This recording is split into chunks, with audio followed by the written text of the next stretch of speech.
Have you ever wondered if there are things you're doing that quietly make others uncomfortable, but no one wants to tell you?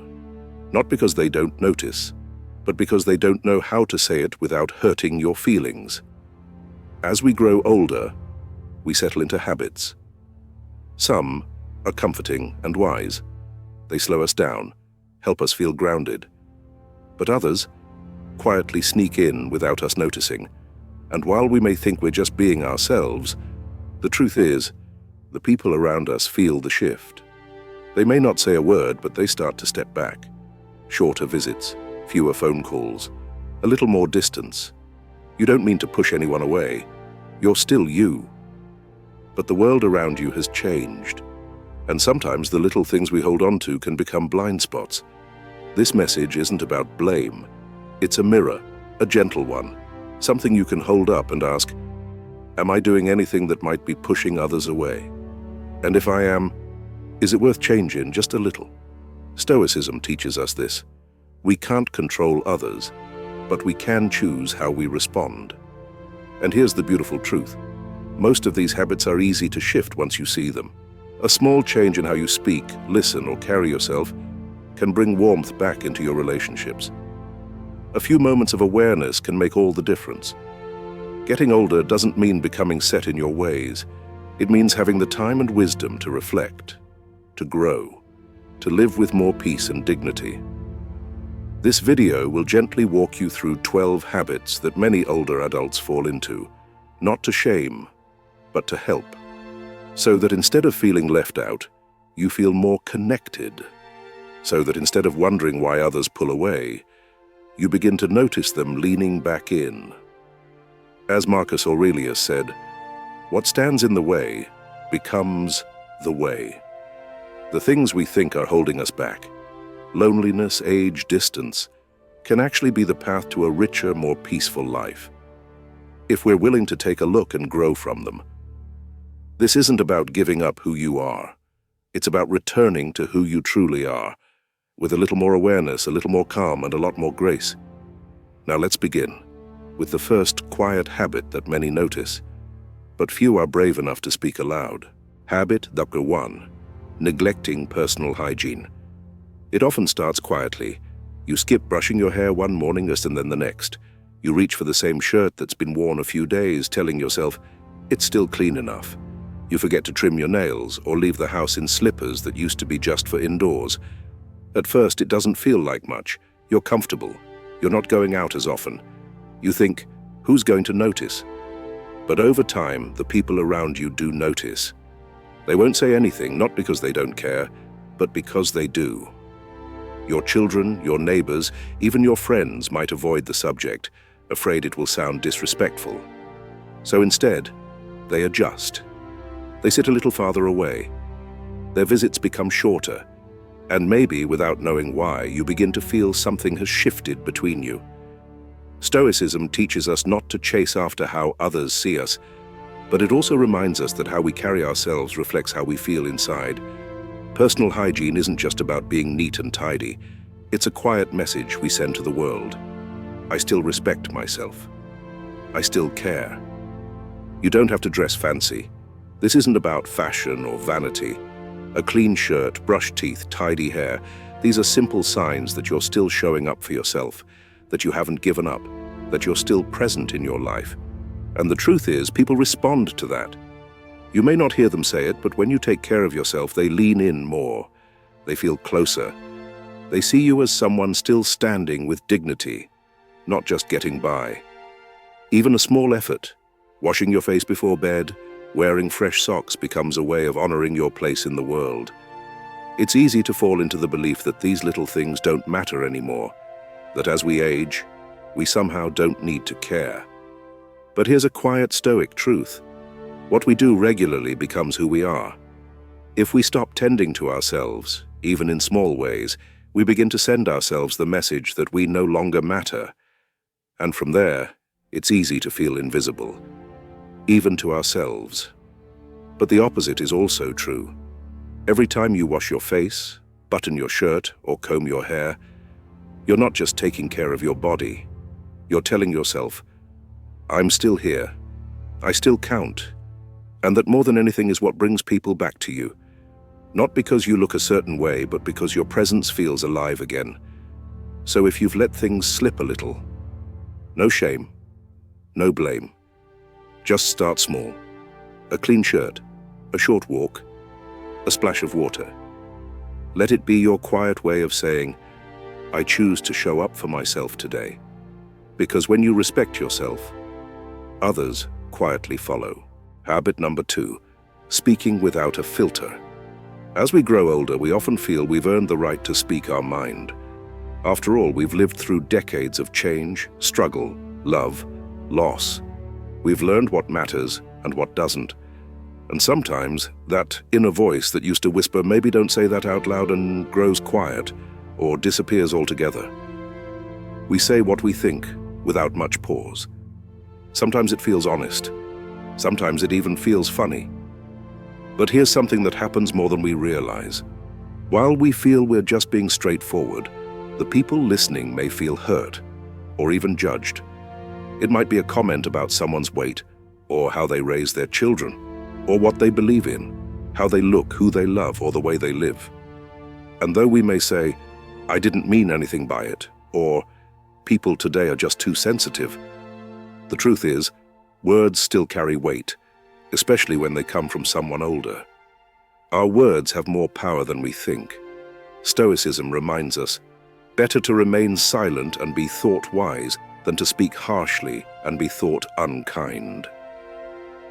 The goal isn't to walk on eggshells. You don't have to bite your tongue all the time. But kindness doesn't take away your honesty. It simply wraps it in care. Ask yourself before you speak, is it true? Is it helpful? Is it kind? Because what we say, and how we say it, builds either connection or distance. You may have noticed certain family members call less often. Conversations feel shorter. People listen politely but don't linger. And you're left wondering why. Sometimes it's not what we said, it's how it landed. Younger generations especially are navigating a world that's changing fast. They want to feel respected, not corrected. Heard, not dismissed. If our words make them shrink instead of open up, we lose something precious. The chance to connect deeply, even across differences. So next time a sharp comment comes to mind, pause for just a breath. Imagine someone saying it to your grandchild. Would it feel like wisdom or like a wound? You still have so much to say, so many stories, lessons, and truths. But when those truths are shared with gentleness, with curiosity, with patience, they become gifts. Gifts people want to receive. Remember, being kind with your words doesn't make you weak. It makes you someone people feel safe around. And that, especially in old age, is a kind of strength the world needs more of. Speak wisely, speak gently, and your voice will not only be heard, it will be welcomed. Habit number 3, dressing in clothes that no longer fit.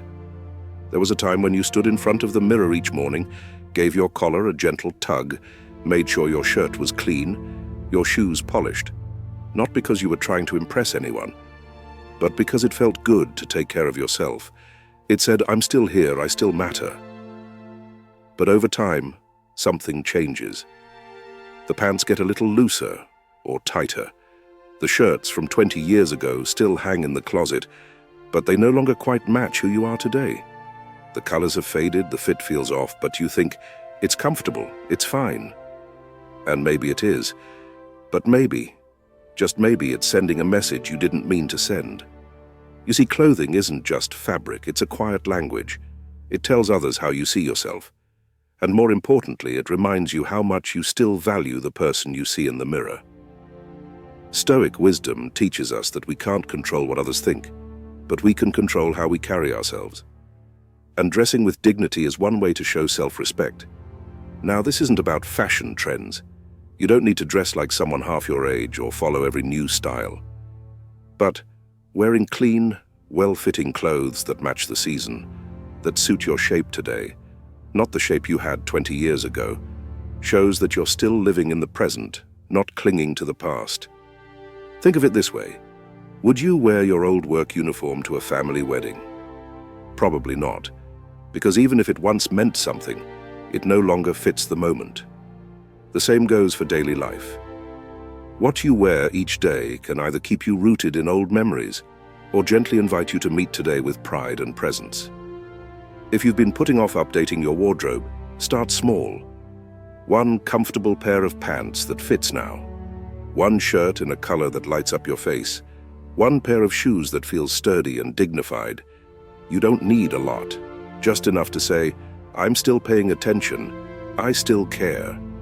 Because when people see you dressed with care, even in something simple, they don't just see your clothes, they see your energy, they feel your presence. And more importantly, you feel it too. You feel more alert, more grounded, more you. In a world that often overlooks the elderly, showing up with quiet pride can be your way of saying, I have not disappeared. I am still here, with dignity, with purpose, and with style that fits today. And that matters, because you matter.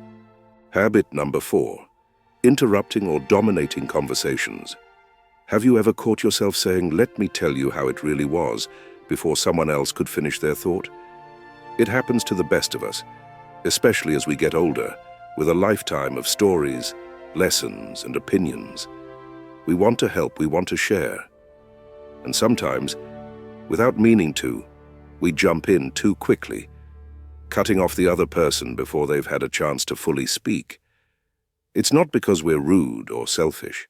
Often, it comes from a place of care. We want to pass down what we've learned. We want to make sure others don't repeat the mistakes we once made. But here's the quiet truth. When we always steer the conversation, people stop feeling seen. They stop feeling heard. And that's when they begin to pull away. Not because they don't love us, but because they no longer feel space to be themselves in our presence. Stoic wisdom reminds us that we cannot control the thoughts of others, but we can choose how we show up. And sometimes, the strongest presence in a conversation is the one who listens deeply. It's a gift to be heard, to be asked, what do you think? To be given the space to finish a story, even if it's not told perfectly. If we interrupt too often, even gently, we send the message, my voice matters more than yours. My story is more important than your moment. But if we can pause, breathe, and let the silence stretch just a bit, we may find that others begin to open up more. They lean in. They share what's really in their hearts. And in doing so, we don't lose our voice. We gain their trust. It doesn't mean we have to stay silent. It just means we speak after we've fully listened, that we let others finish before offering our own wisdom, that we give the floor as often as we take it. Because in the end, the people who are most remembered are not the loudest, but the ones who made others feel valued when they spoke. So the next time you're in a conversation, especially with your children or grandchildren, try this. Smile. Nod. Wait. Let them finish. And then say, that's interesting. Tell me more.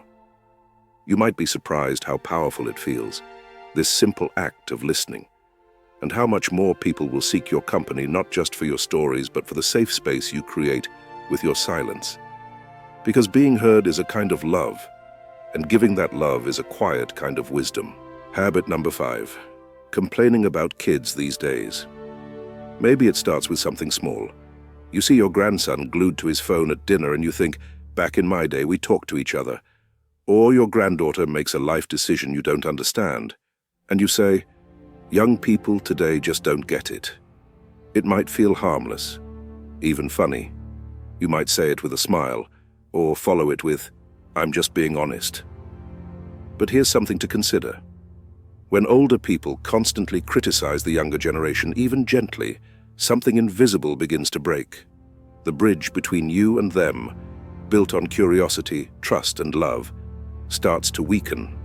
And one day, you might notice they don't talk to you as much. They keep things light. They stop sharing what's truly on their mind. Not because they don't love you, but because they're bracing for judgment. You see, every generation is different. That's not a flaw. It's how the world works. Yes, their music is louder. Yes, their clothes are stranger. Yes, they speak a language that sometimes feels like another planet. But underneath all of that, they want what we all want, to be understood, to be respected, to feel like they matter. When we criticize their world, we unintentionally tell them, "Your world is wrong." And when that becomes a pattern, they pull away, not just from us, but from the wisdom we still have to offer. Stoicism teaches us to meet life with understanding, not resistance, to observe without judgment, to respond with clarity, not complaint. So next time you feel tempted to say, "Kids these days," pause. Instead, try asking, why do you like that? What's important to you about this? How do you see the world right now? These simple questions can open up a door where criticism would have closed it. And suddenly you're no longer on opposite sides. You're meeting somewhere in the middle. Remember, being respected as an elder doesn't come from saying, "I know better." It comes from showing that you still care enough to learn. Because when younger people feel seen by you, they don't forget it. They talk to you more, they listen, and they begin to treasure your presence, not just as family, but as a guide who chose connection over correction. And that's the kind of legacy no age can take away. Habit 6. Ignoring modern etiquette. You might not even notice it. You're talking on your phone in a waiting room, louder than you meant to. You play a video to pass the time, but you forget to plug in your headphones. You stand a little too close to someone in line at the store, not meaning any harm. These are small things, harmless, you might think. But in today's world, they speak louder than you realize. Modern etiquette isn't about being fancy or uptight. It's about being aware. Aware of how your actions affect the people around you. The Stoics believed that part of living a good life meant moving through the world with care, not only for yourself, but for others. Seneca said, "Wherever there is a human being, there is an opportunity for kindness." And kindness these days often looks like turning the volume down, or stepping to the side so someone else can pass, or simply asking, "Is this bothering anyone?" Many of us grew up in a time when people were more tolerant of public noise. A little loud talking wasn't a big deal. But times have changed. Spaces are more crowded, people are more sensitive, and expectations have shifted. Younger folks may not say anything when something bothers them. They'll just give you a look, or slowly move away. And over time, those little disconnects add up. They don't think less of you because of your age. They simply wonder, why don't they notice? And here's the beautiful truth. It takes very little to show you still do notice. Look around the next time you're in public. See how others behave. Are they keeping their voices low? Are they giving others space? Are they aware of their surroundings? That's not weakness. That's wisdom in action. When people see you being considerate, they feel something they rarely say out loud. Respect, admiration, a quiet sense of comfort in your presence. Because in a world that feels louder and faster than ever, someone who moves with grace and awareness stands out. You don't have to follow every new trend, but showing that you're still tuned in, that you still care, builds a kind of dignity that never goes out of style. The Stoics taught us that we can't control how others behave, but we can control how we do. And when we move through shared spaces with thoughtfulness, we create harmony without saying a word. It's not about being perfect. It's about showing that you're still present. And that presence, quiet, gentle, and full of care, makes the world feel just a little bit better for everyone around you. Before we move on, if this message has stirred something in you, take a moment to reflect. Leave a comment, subscribe, or share this video with someone you care about. The smallest change can begin with a single choice to grow. Let's keep going. There's more we need to see. Habit 7. Complaining too much about illness. Pain is certain, suffering is optional. Buddha, and quite in line with Stoic thought. Let's be honest. Growing old comes with its share of aches, pills, and doctor visits. No one is denying that. The body changes, we get slower. Things creak, sting, stiffen, and sometimes we just want someone to hear us. That's human. But here's something many won't tell you. When every conversation begins and ends with your medical issues, the people around you quietly begin to pull away. Not because they don't love you, not because they're cold-hearted, but because it's exhausting to feel like every moment together has turned into a waiting room. You see, there's a fine line between sharing and dwelling. Sharing says, here's what I'm going through, but I'm still me. Dwelling says, this is all I am now. And when your words always circle back to what hurts, what the doctor said, how the medication isn't working, what's scheduled next week, others begin to feel helpless. They don't know what to say. They don't want to seem dismissive, but neither do they want to spend every visit tiptoeing around misery. This doesn't mean you should pretend everything is fine. Stoicism is not about denial. It's about strength in how we face reality. The key is balance. Your illness is part of your story, but it is not your whole story. Think about the people you most enjoy being around. Odds are they don't hide their struggles, but they also don't let those struggles steal the entire spotlight. They talk about books they're reading. They share small victories. They ask questions, smile at the sunlight, comment on the neighbor's garden. They bring life into the room. When you speak of your health, do it with clarity, but then move on. Make space for joy, for curiosity, for stories that aren't about symptoms. You'll feel the shift. People will lean in, they'll call more, they'll want to be around you, not out of duty, but out of delight. And here's the most stoic truth of all. Pain is guaranteed in life, but suffering is a choice. When you choose to focus on what's still good, you are not being fake. You are being wise. You are not ignoring your body. You are refusing to let it define your soul. So next time someone asks, "How are you feeling?" Be honest, but don't stop there. Say, "I've got a few aches, but I saw the funniest thing yesterday." Or, "The knees are creaking, but I tried a new recipe." That tiny shift, it changes everything. Your presence can still be uplifting. You can still be the strong one, not by hiding your pain, but by placing it in the proper frame, a part of your life, not the whole painting. Habit number 8, being stubborn about old beliefs. It is the mark of an educated mind to be able to entertain a thought without accepting it. Aristotle. There's something comforting about the way things used to be. We remember a time when life felt simpler. People had clearer roles. Traditions held strong. You worked hard, spoke your mind, and the world more or less made sense. So it's no surprise that as we grow older, we tend to hold on tighter to those old ways of thinking. After all, they carried us this far, didn't they? But here's the trouble, and few will say this out loud. When we cling too tightly to the past, we start to close the door to the present. You might hear someone say, "These kids today have no respect," or "Back then people knew how to behave." And maybe there's some truth in that. But when those kinds of statements become your default lens, the people around you start to feel like you're not really listening anymore. They stop opening up. They stop sharing. Not because they don't care, but because they feel judged before they even begin. When every conversation becomes a battleground between how it was and how it is, real dialogue dies. Now, this doesn't mean you have to give up your values.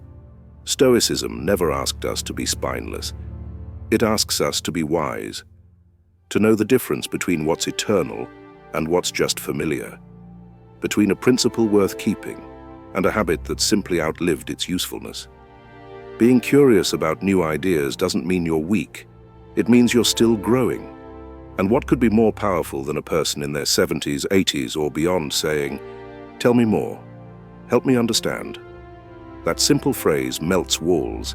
It bridges generations. It transforms you from the old one who doesn't listen into the elder who's still open. And that is rare and deeply respected. Think of your beliefs like an old oak tree.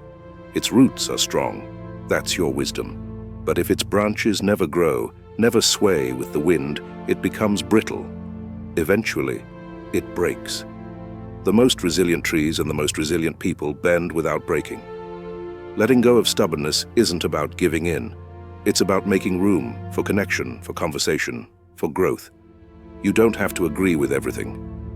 But if others feel safe enough to speak around you, to question, to explore, then you've become something precious in this noisy, reactive world, a steady presence who listens before judging.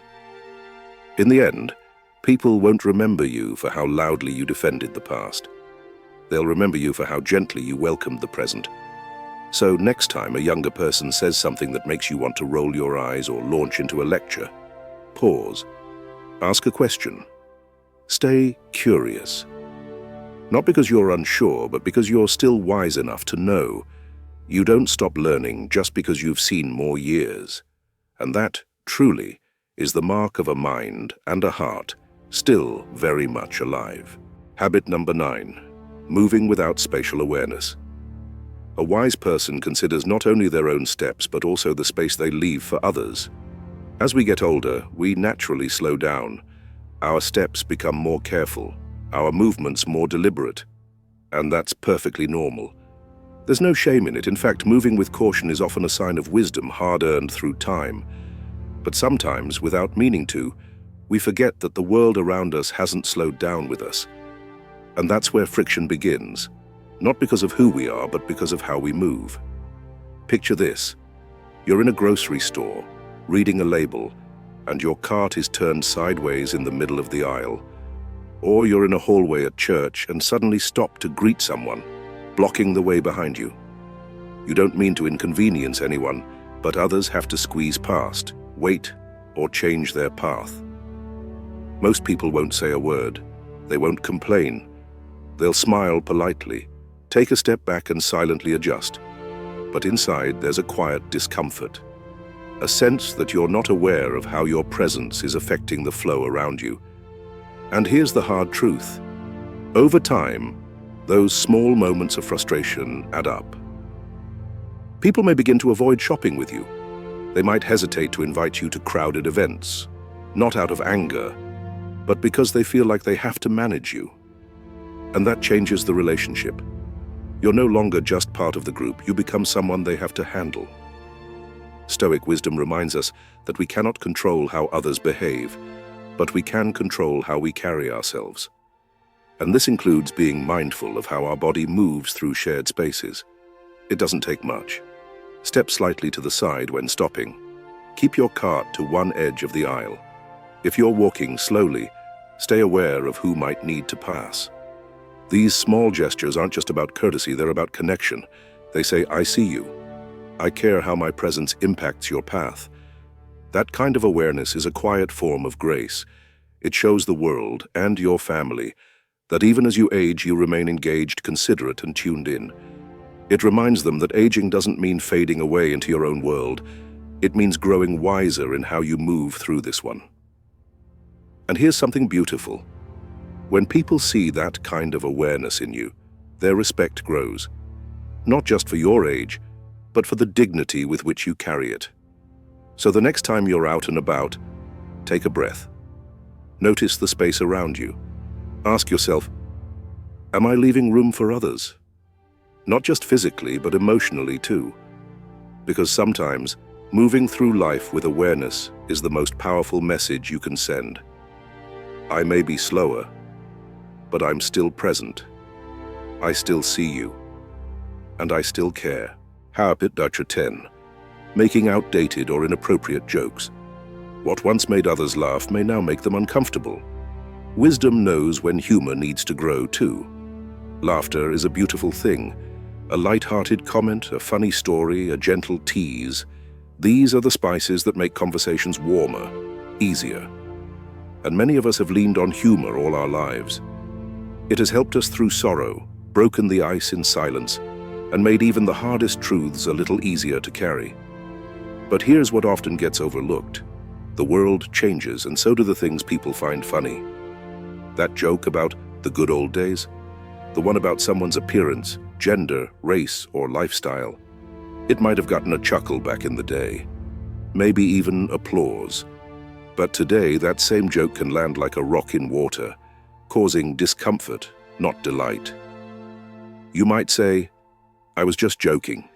People are too sensitive now. And yes, the world has become more cautious, more mindful. But that's not always a bad thing. People aren't trying to erase humor. They're trying to make sure it doesn't come at the cost of someone's dignity. And whether we realize it or not, when we make outdated or touchy jokes, even in fun, we risk something precious: trust. Younger folks, especially grandkids or newer friends, may smile politely, but inside they pull away. They become guarded. They start avoiding deeper connection, fearing what might be said next. Not because they dislike you, but because they want to feel safe around you. And here's the Stoic truth. Humor without awareness is not humor. It's neglect. This doesn't mean you have to stop being funny. Quite the opposite. A well-timed joke, a clever observation, even poking fun at yourself, those things build connection and ease. But let your humor evolve, just as you have. The wisest kind of humor is the one that laughs with, not at. It brings people together. It softens hearts. It reminds others that you are still growing, still learning, still in tune, not stuck in the past, but moving with the present. So before the next joke leaves your lips, pause gently and ask, does this lift the moment or leave someone uncomfortable? Because when humor comes with kindness, people don't just laugh. They remember how you made them feel. And in the end, it's not the number of jokes we tell that matters. It's whether our words made others feel included or pushed aside. Habit number 11, pretending to be helpless, even when you're still capable. The world respects effort more than perfection. Strength isn't in doing it all, it's in trying when you still can. Getting older brings real changes. Let's not pretend otherwise.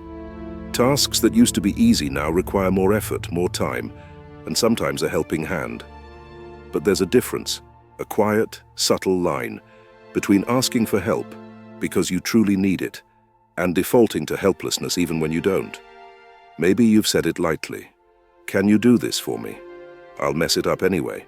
Or, I don't know how to use this new thing. It's too complicated. At first, it sounds harmless. It might even feel like a way to connect, to let your children or grandchildren feel useful. But over time, if it becomes a pattern, it can wear on the people around you. They start to feel like they're doing everything, not because you can't, but because you won't even try. They may not say anything, they'll keep helping, they'll smile. But beneath the surface, a quiet feeling builds. Am I being taken for granted? Here's the truth many won't tell you, because they love you and don't want to hurt your feelings. It's not your need that exhausts them. It's when that need becomes routine, even when it's not real. Stoicism teaches us to value autonomy, to hold on to our inner strength as long as we can. Not to prove anything to others, but to preserve our dignity. When you reclaim even small actions, carrying your own bag, learning to use a phone app, cooking a simple meal, you don't just gain a task, you gain back a part of yourself. And something beautiful happens. Your loved ones feel honored to help you when you truly need it, because they know it comes from honesty, not habit. And you, in turn, feel stronger, more alive. You don't have to be the super senior doing everything alone. That's not the point. The point is this: effort is a form of self-respect, and when others see you making the effort, they respect you even more. So the next time you're tempted to say, "You do it, I don't know how," pause. Ask yourself, could I try first? Even if you fail, you've already succeeded, because you chose to stand tall, even if just for a moment. And that's the kind of strength that inspires. Habit number 12, always needing to be right. You don't win respect by winning arguments, you win it by listening with grace. After living through so many years, raising a family, working hard, and facing life's trials, you've earned your wisdom. You've seen what works. You've learned from mistakes, so it's understandable. You feel confident in your views. But here's the quiet danger. When the need to be right becomes a habit, it can quietly push others away. It may begin with small corrections. That's not how it happened, or you're doing it wrong, my way is better. Or even just a sigh and, back in my day, we did things properly. You don't mean to hurt anyone. You may just be trying to help. But over time, people, especially younger ones, start to feel like they can't share openly with you. They don't feel heard. They don't feel safe. And so they stop engaging in deeper conversations. They keep things surface level. They nod, but inside they're pulling away. Stoicism teaches us that wisdom is not about controlling others. It's about controlling ourselves. It's about knowing when to speak and when to stay silent, when to guide gently, and when to simply let someone grow in their own way. Because here's what people remember most about you, not your opinions, but how they felt in your presence. Were they respected? Did they feel small or seen? You don't have to agree with everything. You don't have to give up your values. But humility, the kind that listens, asks questions, and says, "Tell me more," that's what creates connection. And ironically, when you stop trying to be right all the time, people come to you more. They value your thoughts more, because they know you're not trying to win. They know you care.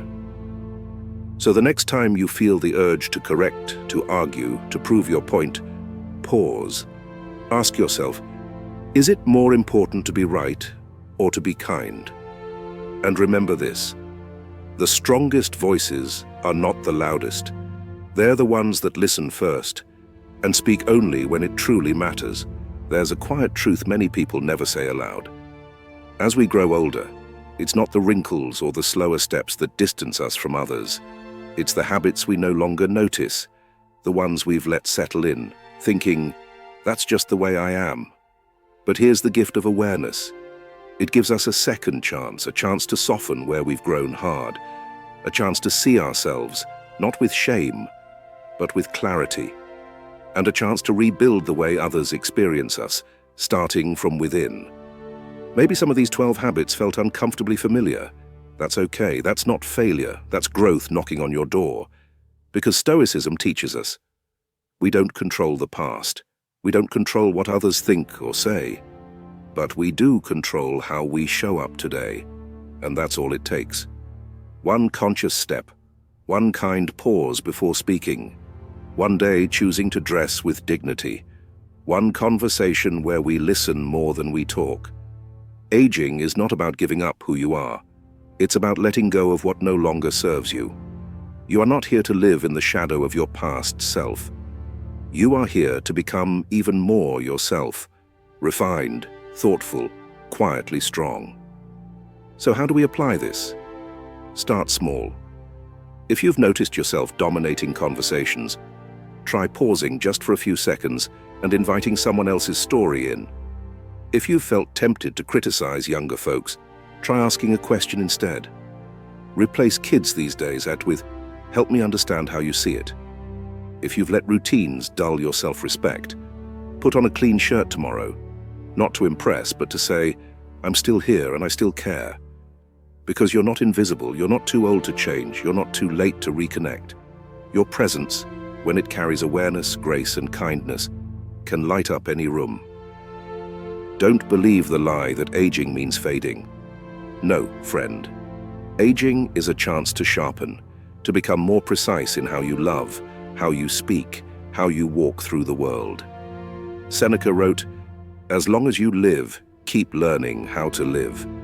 And maybe, just maybe, the greatest legacy you can leave behind is not your stories or your possessions, but your example of how to grow old with humility, with warmth, with presence.